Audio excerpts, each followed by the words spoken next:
Hello everyone, I Rashi Bajpayee, club member of Humans of Galgotias, which basically works for the conductivity of the podcast.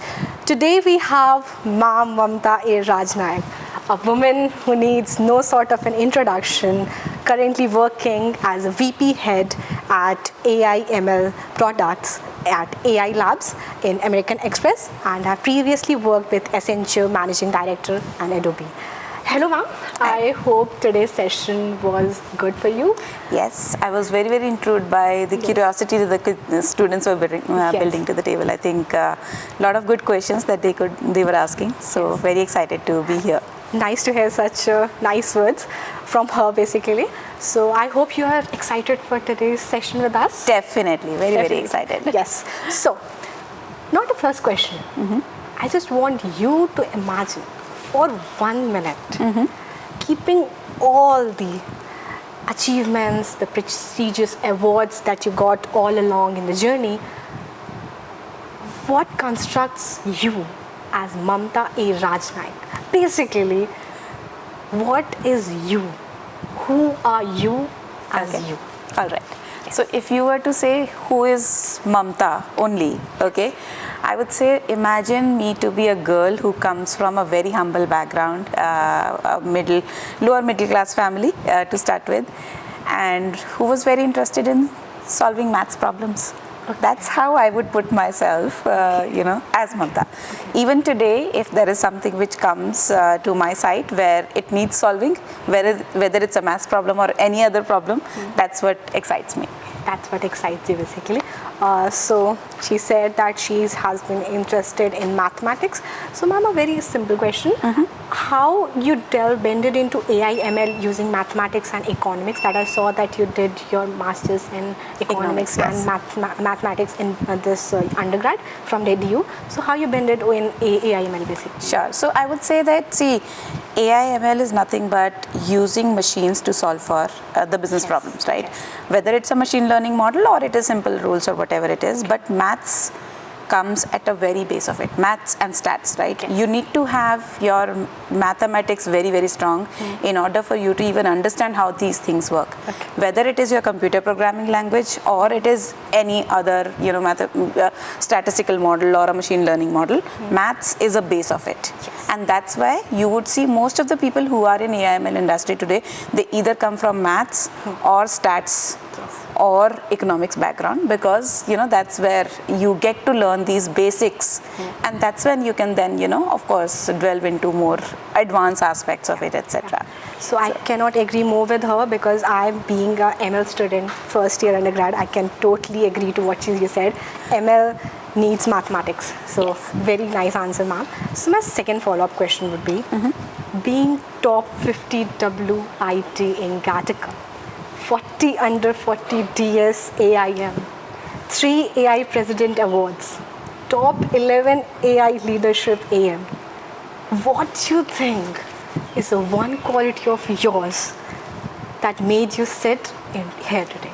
And basically, I'm asking this question because life always is all about trials and tribulation that life throws at us. So what was the one quality of yours that kept you on moving regardless of all things that happens in our life? I would say, because you asked me what is Mamta, I would say Mamta is all about, how Mamta learns from failures and, improve herself upon it. And I would say one quality that I feel that has brought me and had helped me grow is resilience, right? Whenever some, challenge is thrown at me, of course, everyone, whenever a challenge comes, you are taken aback. I do get taken aback as well, but I do sit and think about it, and then I plan, how am I going to overcome this challenge, and that's what I feel has helped me grow. To what resilience is the answer to one quality that I asked her. Okay, the second question. What I personally think is, life is a home, and the bricks that are amalgamated together are the choices and the decisions that we take in daily lives, right?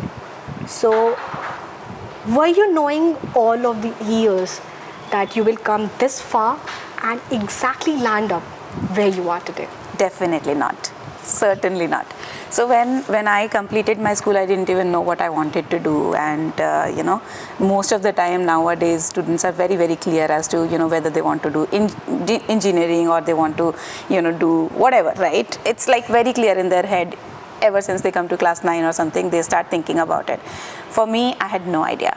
First of all, I could not see myself doing a science, being a science student. So I ended up taking commerce because I felt that, I could do a lot of solving there. Like I said, right, accounts. I always, exactly. Yes. And accounts was my favorite subject. I also happened to top my, school in accountancy in my 12th.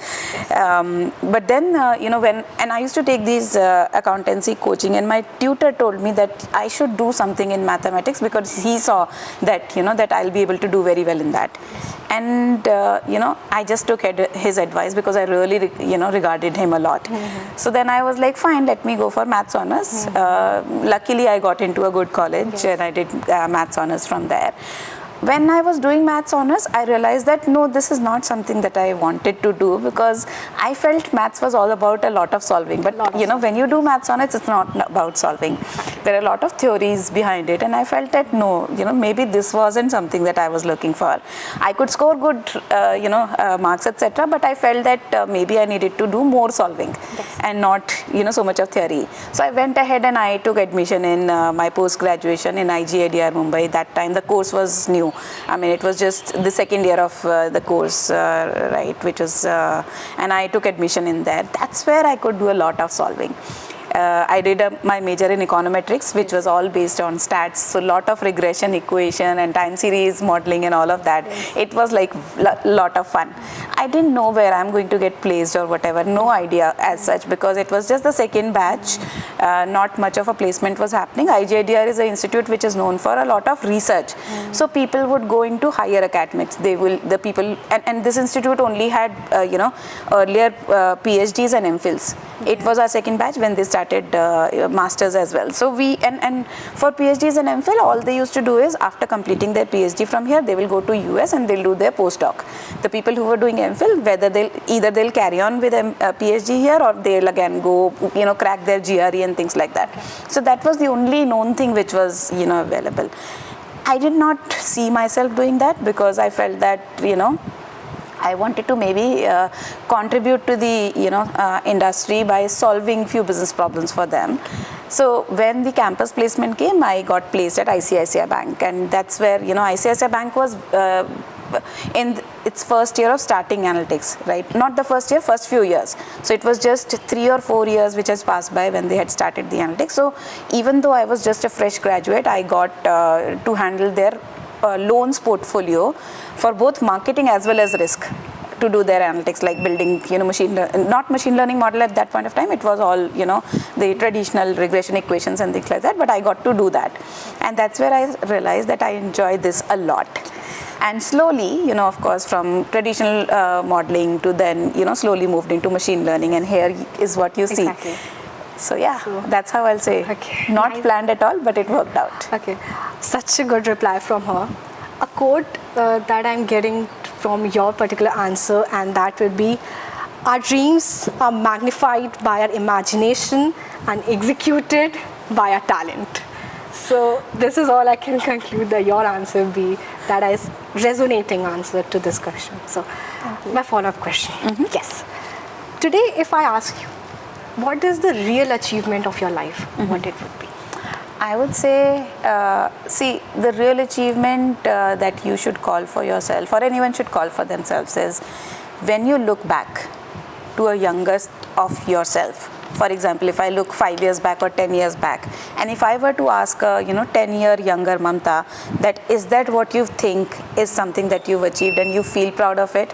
And if the answer is yes, that's what I would say is the real achievement for anyone, right? You should not feel how much money you're making today, or you should not feel which position you're sitting on today, and so many other things. But if you feel that you are better off from what you were, both in terms of the achievements that you have, both in terms of your personal being, right? Have you been able to gather more skills as to what you had few years back? And I would say that every time when I've done that, even to a year younger myself, I've found the answer to be yes. And that's what I feel is a good achievement. Yeah. That is what I said, that life is a brick, like is a home of a bricks, that the decisions and the choices that we make on a daily basis, isn't it?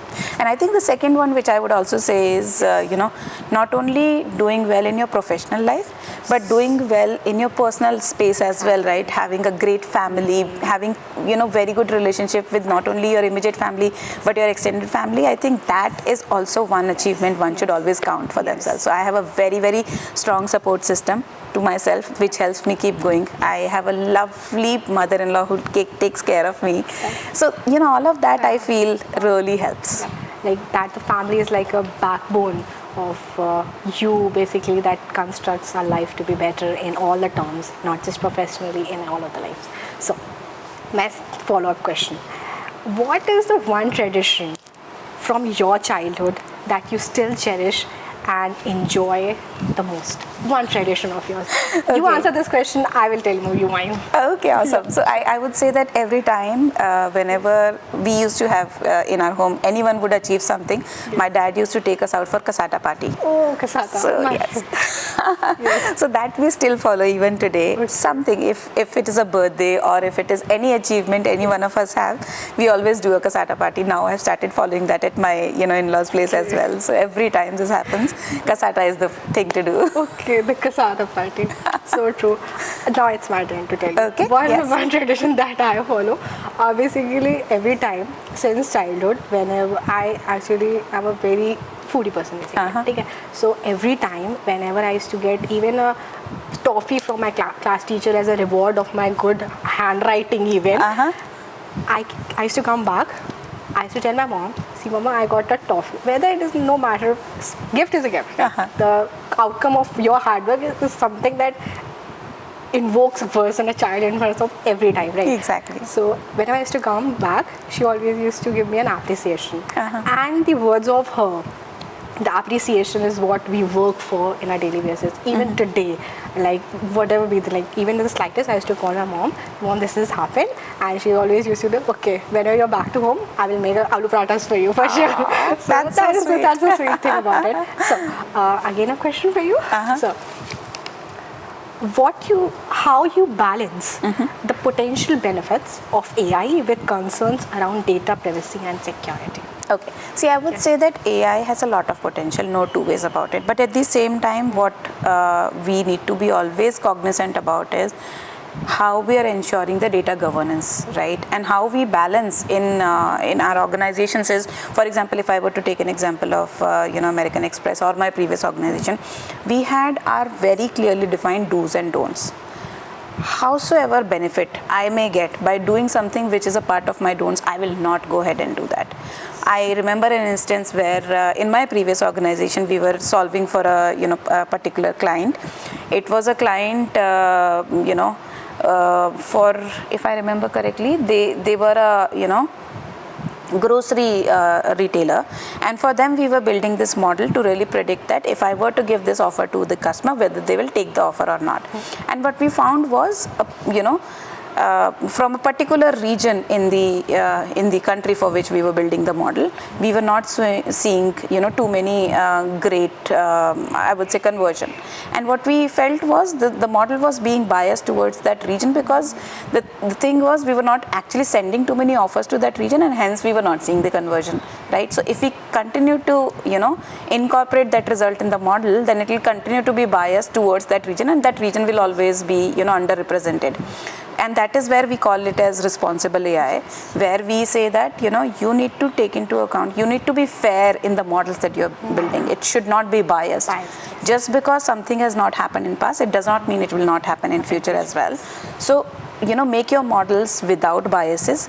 And there are certain guidelines that we always have, no matter how much of benefit I'm getting, I would always remain true to those guidelines which are there in place, whether it is with respect to data security, or it is with respect to governance, or it is with respect to not having biases. Okay. Nice answer to, again, a good question. So, again, my follow-up question would be, what you see, what is the future of AI and ML in all the terms? Like, what is the future of it? I think we are just scratching the surface. It's just going to grow, right? In what shape and form, none of us know. But I think a lot of new technologies are emerging, right? At the same time, what we'll also have to keep in mind, and I was also mentioning this in my talk, is, data is growing every single minute. And right? I mean, the numbers are huge. And to be able to handle such data, you would need huge machines, and quantum computing and all of that is coming into picture because of that, those aspects only, right? Just like how, if I were to go 20 years back, 25 years back, when mobile phones had had started in the beginning itself, you saw the incoming and the outgoing calls were so expensive. But today it's like almost, even my, house help is able to get entire years worth of, phone usage, including the data, like the internet and all of that, in some, 1,200 rupees for the entire year, right? It's so dirt cheap. And that's what I'm expecting in future to happen for this, machine processing as well. Today, for me to build a AI/ML model, it's very expensive. Exactly. Right? At times, if I have a model which is running, whose data is running in TBs, then the cost of doing even one iteration to build a model goes in, $20,000-$30,000, like one iteration, right? And you have to do hundreds of iterations to really come to the final closure of the model. So it is a very expensive proposition, and I think a lot of work has to be done in this area. Use AI to even crack the code of this disruption, so that we are able to build in a lot of we are able to come up with the capabilities which will reduce the cost substantially, just like how mobile did. Yeah. So following up question would be, like, as AI came into market, everyone started saying now humans be replaced with AI, and what AI will replace human, or these are the things that are only. So you really think that AI gonna replace humans? Definitely not. Okay. Because see, at the end of it, we are the ones who are making AI. AI is not making us, right? And I would give few examples. There was this movie in 60s or 70s, I don't remember. I was not even born at that point of time, but I've seen this movie, which was all about when buses came in, Tangawalas and all, they were very scared that buses would come and they will go out of business. Did they go out of business? Yes. Did they die of hunger? No. Right? Why did they go out of business? Because the technology overtook the kind of skills that they were carrying. But what happened then? All of those people who were running tangas and things like that, they upgraded themselves and they started doing something else. Maybe they started going into the farm and doing some work there. Maybe they started becoming the conductors, etc., in these buses and things like that, right? So it's all about how well you are able to upskill yourself when a new technology comes. You have to understand that technology will always keep upgrading itself. The tasks which were a task today would become automation in future. So you don't need to depend on the task. What you need to do is build your core skills. For example, if I know how to code today, I can code in Python. But tomorrow, if a new language comes, if I have the basics rights to know the nuances of coding, I'll be able to pick up a new language also. Right? So it's like that. I mean, when I started my career, I used to code in SAS. Now, me and my team, we are coding in Python, PySpark. Now, BigQuery is coming, and all of those things are happening. So it's all about how soon you are able to basically upskill yourself to keep you relevant to the industry. But I don't think AI will take over. It's just that, small things which were manual earlier will be automated. But the big decision makings will still always remain with human. I don't think anyone can take away the decision making from us. Okay, nice answer. So now coming to my last question, and that would be, I want again you to reflect back on the journey that you have covered till now. What is the one life lesson that you think should be conveyed over and people should know about it? What's your one life lesson? Seeing back all the journey, that human wisdom basically that comes up in my mind when I say life lesson. Still, what would be your life lesson, ma'am? I always feel that, when we are working as professional, we get too transactional. I feel if I were to give one life lesson to anyone, I would say that always remember that it is important. The relationships are the most important things. Whether you're working in a corporate or you're, interacting at home or anything of that sort, even today when I'm here, it is because of my relationship with, few of the organizers here. Yes. So how you treat someone at a certain point of time, that always remains with them. Right? You can always, you can achieve heights. Today I'm a VP at American Express. Tomorrow I may, after a few years, if I retire, I will be perhaps doing something of my own or maybe enjoying my retirement life. But what people will not remember is how great a AIML product that I built, but they would remember how well I was when I was talking to them. So I think that's one life lesson that I would always, say that all of us should be concerned about and should pay a lot of focus on, that how you deal with the other person, right? But to these students, I would just say that, since you are just in the beginning of your careers, you're in your 3rd or 4th year, and now you're going to join either a corporate role or start something of your own. First 4 to 5 years, spend a lot of time in building those core skills that will help you throughout your career. Once you are very, very strong on those core skills, nobody can beat you. You will always be able to find something or the other which will help you in your career. Okay. So from your answer, I can basically conclude that humans should always need humans, basically. Of course. That doesn't make AI should do that. Humans need humans. So thank you so much, ma'am, for giving us your precious time. It was a great session with you. The answers that you gave were phenomenal. Thank you. And as I said, a woman you are needs no introduction.